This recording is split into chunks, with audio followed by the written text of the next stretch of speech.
Est-ce que vous saviez que la valeur d'1 € a été divisée par 3 depuis les années 80? Cela veut dire concrètement qu'avec 1000 € aujourd'hui, vous pouvez acheter la même chose qu'avec seulement 300 € dans les années 80. Et ça, c'est ce qu'on appelle l'inflation. Mais à l'inverse, si vous aviez investi ces mêmes 1000 € dans les années 80 dans les 500 plus grosses sociétés américaines, ces 1000 € vaudraient aujourd'hui 135 000 €. Voilà la puissance de la bourse. Et si aujourd'hui vous n'avez jamais investi, je conçois que c'est quelque chose qui peut faire peur. On a l'impression que c'est un domaine réservé aux personnes aguerries et parfois même risqué. On peut aussi avoir l'impression que ça va être quelque chose de très technique et qu'il faut y passer des heures. Mais c'est autant d'idées reçues que j'aimerais briser pour vous dans cette vidéo afin de vous montrer comment vous allez pouvoir utiliser votre argent, l'investir et le gérer par vous-même sans avoir à passer par des banques ou par des professionnels. Et j'aimerais aussi vous montrer que la bourse est probablement ce qui vous rendra le plus riche dans votre vie,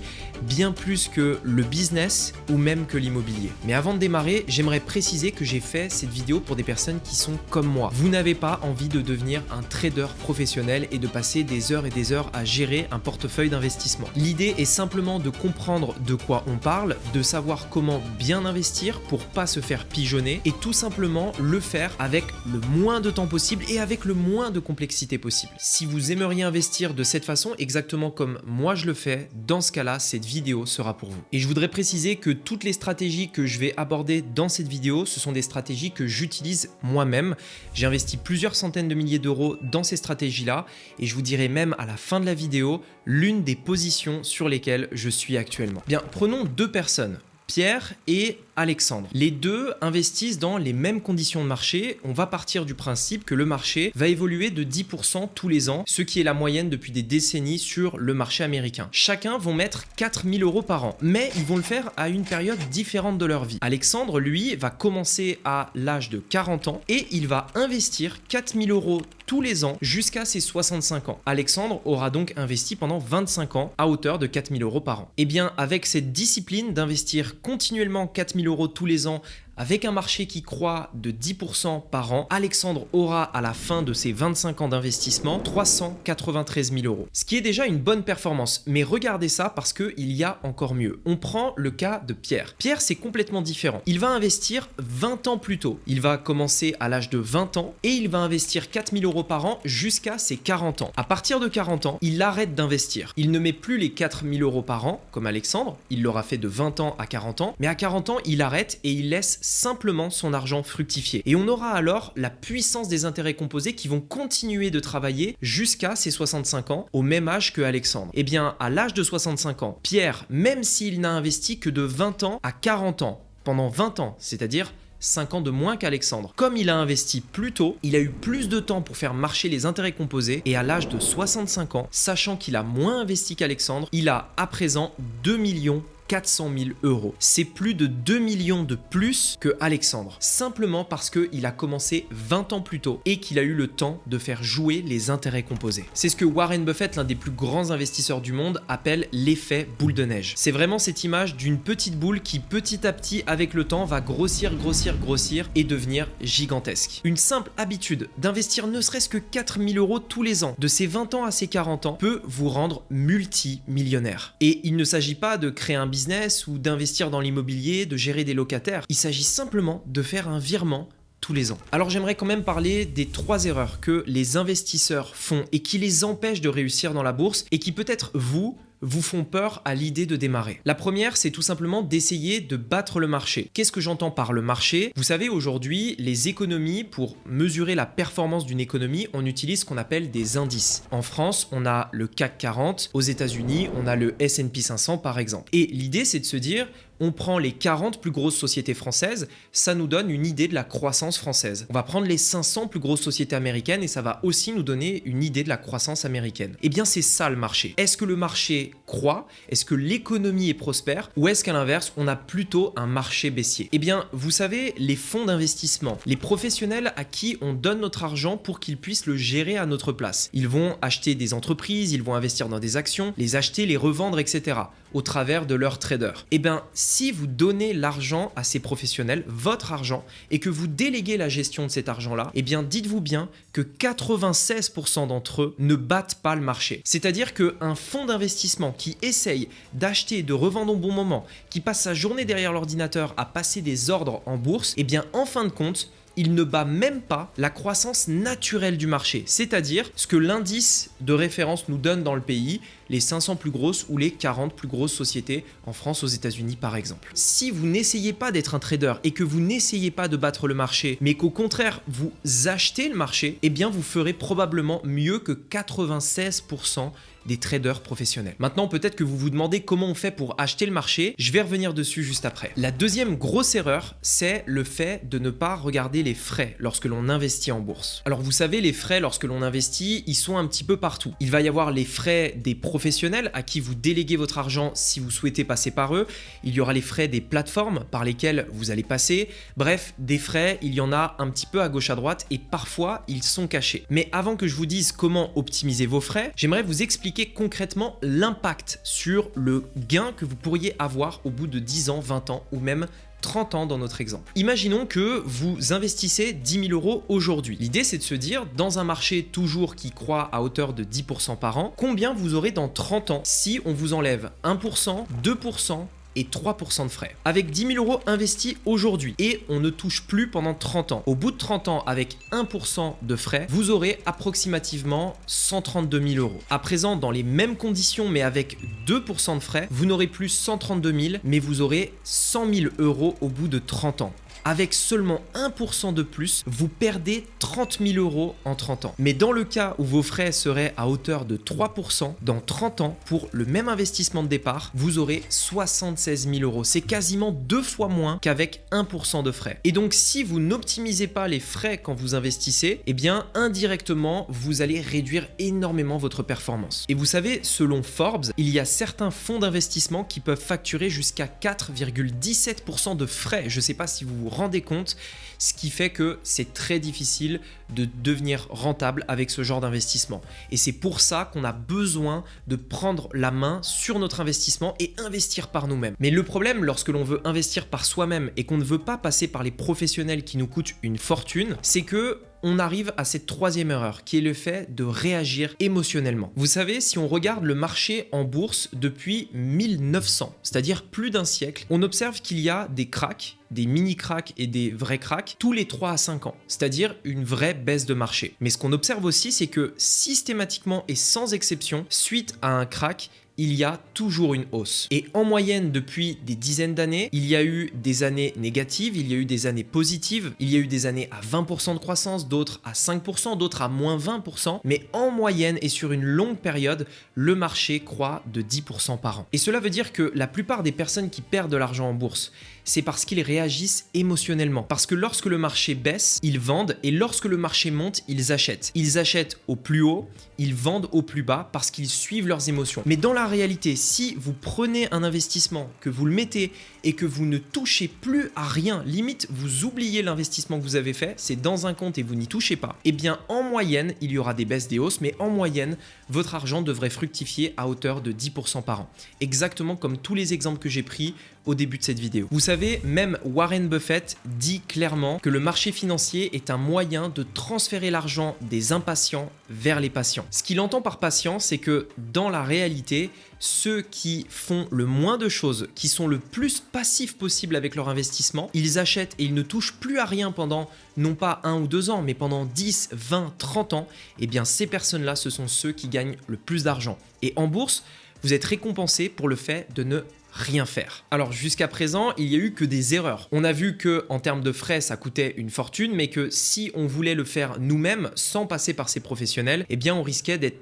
très fortement impacté émotionnellement. Et bien en fait, ces 3 problèmes, c'est quelque chose que moi-même, je me suis rendu compte lorsque j'ai voulu commencer à investir en bourse. Comme je vous le disais en début de vidéo, je ne voulais pas devenir un trader professionnel. Je ne voulais pas confier mon argent à quelqu'un qui allait le gérer à ma place sans comprendre concrètement dans quoi j'investissais. Je ne voulais pas de tout ça. Et je voulais pas non plus me prendre la tête. Et donc, en cherchant et en m'informant dans le domaine de l'investissement, c'est comme ça que je suis tombé sur ce qui est, selon moi, le meilleur investissement dans lequel j'ai le plus de confiance, j'ai le moins de stress et qui me demande le moins de temps pour investir, et il s'agit des ETF. Alors pour vous la faire très courte, les ETF ont été créés par John Bogle en 1974. Et à l'époque où ça n'était qu'une idée, une vague idée, un projet, aujourd'hui cela représente plusieurs milliers de milliards investis dans le monde entier. Le but des ETF en fait est très simple. Il s'agit de reproduire la performance d'un indice. Car souvenez-vous, techniquement, on ne peut pas directement acheter le marché. Je vous disais tout à l'heure que pour voir la performance d'un marché, on va utiliser des indices, le CAC 40, le S&P 500. Mais ce sont que des indices. On ne peut pas réellement acheter cet indice. Si je voulais reproduire la performance du marché américain, avant les ETF, il fallait que j'achète une partie des 500 plus grosses sociétés américaines. C'est donc énormément de gestion et très compliqué à gérer. L'idée de John Bogle était donc très simple. Pourquoi ne pas faire un ETF dans lequel on achète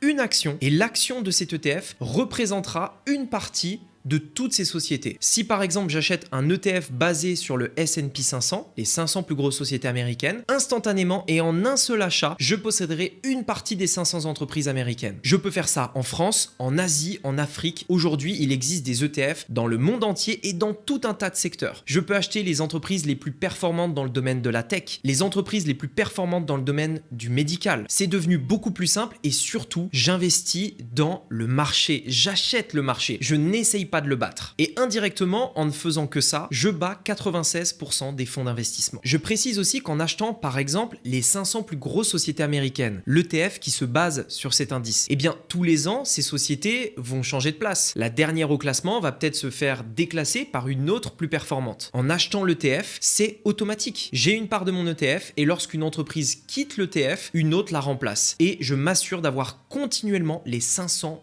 entreprises les plus performantes du marché américain. Techniquement, à acheter ma part de l'ETF tous les mois, ça me prend quelques minutes. J'ai simplement à me connecter à mon broker sur internet, de faire le virement et c'est fait. Concernant les frais d'un ETF, on est entre 0,2 et 0,5% de frais. La raison est qu'il n'y a pas d'intermédiaire. C'est moi-même qui achète mon ETF. Et il y a même certains ETF pour les plus gros qui sont à seulement 0,07%. On est même en dessous de 0,1% de frais. Et du point de vue émotionnel, c'est aussi beaucoup plus safe parce que vous avez un portefeuille qui est extrêmement diversifié. C'est pas comme si j'avais qu'une seule société qui peut monter, baisser du jour au lendemain. Ici, ma performance est lissée par 500 entreprises qui, à elles toutes, composent mon portefeuille en un seul achat. C'est-à-dire que ça peut moins baisser et monter du jour au lendemain. Et donc, c'est quelque chose qui est beaucoup plus facile en tant qu'investisseur débutant. Alors, bien que j'aurais adoré découvrir le potentiel des ETF et de l'investissement en bourse un petit peu plus tôt, cette vidéo ne vous permettra pas d'établir une stratégie d'investissement personnalisée pour votre situation. Dans la notion d'investissement personnel, il y a le mot personnel. Cela veut dire que la stratégie doit être pensée et adaptée en fonction de vous et vos objectifs. Ne remettez pas ce pouvoir entre les mains d'un professionnel, d'un banquier ou je ne sais quoi. Apprenez à le faire. Et c'est un savoir que vous pourrez même transmettre aux futures générations. Alors si vous êtes intéressé par l'investissement en bourse et que vous souhaitez investir sérieusement, j'ai créé une communauté qui s'appelle Rentier Club. Et pour ceux d'entre vous qui veulent en savoir plus, je vous ai mis un lien dans la description. C'est le premier qui vous permet de réserver un appel avec une personne de mon équipe afin que vous puissiez savoir si l'investissement en bourse est adapté à vous. Donc une fois que vous aurez fini la vidéo, cliquez sur ce lien, réservez votre appel, c'est gratuit et vous pourrez nous poser toutes vos questions. Bien, à présent, reprenons la vidéo. J'aimerais aborder un point très important. Le meilleur moment pour investir. On le voit, le marché en bourse, c'est quelque chose qui évolue énormément d'un jour à l'autre et d'une année à l'autre. Et parfois, le marché semble très haut, parfois il semble très bas et on ne sait jamais si on investit au plus haut et que notre argent va s'effondrer ou alors si c'est le moment d'investir parce que le marché est bas et que ça va reprendre et que l'on va pouvoir gagner beaucoup d'argent. Eh bien, je préfère vous le dire tout de suite, on ne saura jamais quel est le meilleur moment pour investir et ceux qui vous le disent vous mentent probablement parce que personne ne peut prédire qu'est-ce que le marché va faire. En revanche, il y a quelque chose que je trouve très intéressant lorsqu'une crise se passe. Vous savez, le mot crise en chinois est composé de deux caractères. L'un des caractères veut dire danger, l'autre veut dire opportunité. Et je trouve que cette image est parfaite pour expliquer le principe d'une crise. Lorsque le marché baisse, c'est une opportunité d'investir à prix bradé et de rentrer sur le marché dans l'objectif de pouvoir faire encore plus de profit. Vous achetez des sociétés ou des parts dans un ETF au meilleur moment lorsque cela coûte moins cher. Et lorsque le marché est un peu plus haut, il peut continuer de monter ou baisser. Mais quoi qu'il en soit, même si une crise paraît négative, en réalité, c'est aussi une opportunité. Cela veut dire que théoriquement, on pourrait investir sur le marché dans n'importe quel moment, que le marché soit haut et en pleine croissance, ou alors lorsque le marché est en train de baisser et que l'on a du coup l'opportunité d'acheter en solde. Et bien pour vous montrer l'impact du moment auquel vous allez investir en bourse, prenons un exemple dont l'inspiration me vient du livre de Tony Robbins, L'argent. Imaginons 4 personnes qui investissent toutes 2000 € chaque année. Et pour être sûr que ce ne soit pas hypothétique, prenons une période qu'on connaît, puisqu'on peut regarder en arrière. De 2001 à 2020, on sait ce que le marché en bourse a fait. Donc on va se baser sur cette période. La première personne, on va l'appeler Peter Parfait. Il investit ses 2000 € pendant ces 20 années, tous les ans au meilleur moment, c'est-à-dire au moment où le marché est le plus bas, juste avant qu'il reprenne. Bien sûr, dans les faits, c'est impossible, personne n'arrive à être parfait au meilleur moment, mais imaginons, ce sera notre point de référence. Ensuite, on a Ashley Action. Elle investit dès le premier jour de bourse chaque année. Donc dès que la bourse ouvre en début d'année, de 2001 à 2020, elle se prend pas la tête, elle met ses 2000 € d'un coup à ce moment-là. Mathieu Mensuel, lui, il prend ses 2000 €, il les divise en 12 et il investit cet argent tous les mois au même moment. Par exemple, tous les premiers lundis du mois, il va investir 1/12 de ces 2000 €. De 2001 à 2020 également. Et enfin, on a Rose Pas de Bol qui investit tous les ans ses 2000 € au pire moment, toujours lorsque le marché est le plus haut, juste avant qu'il baisse. Je vous précise que les résultats que je vais vous donner sont basés sur des vrais faits historiques, la réelle performance du marché américain de 2001 à 2020. Peter Parfait, sans surprise, au bout de ses 20 ans, est celui qui a le capital le plus conséquent, puisqu'il part avec 154 000 € au bout de ses 20 années d'investissement. D'un autre côté, il est investi toujours au meilleur moment. Bien sûr, c'est pas reproductible, mais c'est notre point de référence. Ensuite, on a Ashley Action. Quant à elle, elle a investi, je vous le rappelle, toujours au premier jour de bourse.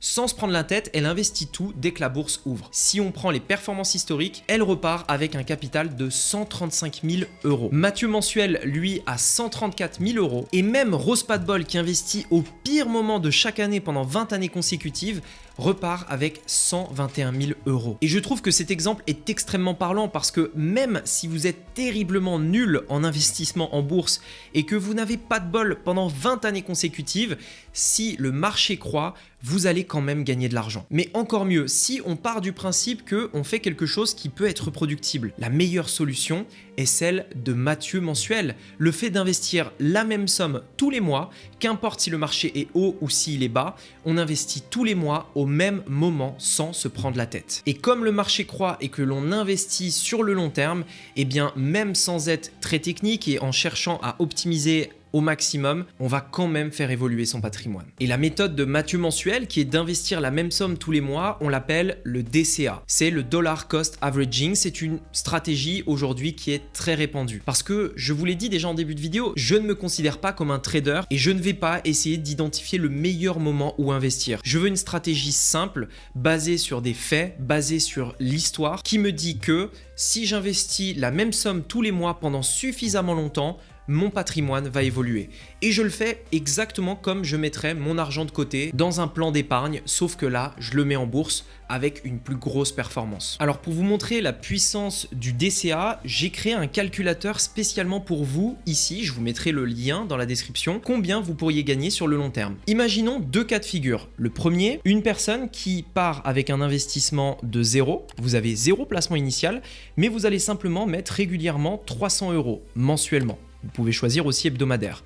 Vous mettez 300 € mensuellement et le marché croît à hauteur de 10% par an. Eh bien regardez, on va regarder sur une période de 30 ans par exemple. Au bout de 30 ans, vous aurez un patrimoine qui s'élève ici à 687 746 € et tous les ans en bourse, maintenant que vous possédez ce patrimoine, votre patrimoine augmente tous les ans de 62 000 €. Cela veut dire que tous les ans, vous gagnez quasiment 5 000 € par mois au bout de 30 ans en mettant seulement 300 € de façon régulière tous les mois pendant une trentaine d'années. Vous avez donc un capital de 600 000 € de côté que vous pouvez utiliser et récupérer à tout moment pour vous faire plaisir, mais vous avez en plus, parce que vous possédez ce capital, une source de revenus supplémentaire à hauteur de 5 à 6 000 euros par mois dans notre exemple. À présent, prenons un autre cas de figure. Imaginons que vous ne souhaitez pas investir tous les mois de façon régulière, mais que vous partez avec un gros patrimoine de départ. On va prendre l'exemple ici de 100 000 euros. Vous avez 100 000 euros.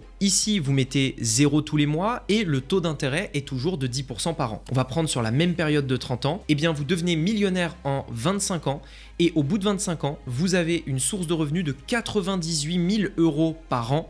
Cela veut dire que tous les ans, vous gagnez 98 000 euros, ce qui est l'équivalent d'à peu près 8 à 9 000 euros par mois. Tous les mois. Et c'est ça la puissance des intérêts composés, le fait d'investir tous les mois sans se prendre la tête et dans un ETF parce que c'est beaucoup plus simple et que l'on n'est pas obligé de devenir un expert dans le domaine de la bourse. À présent, je vous avais dit au début de la vidéo que je vous partagerais une position que j'ai prise.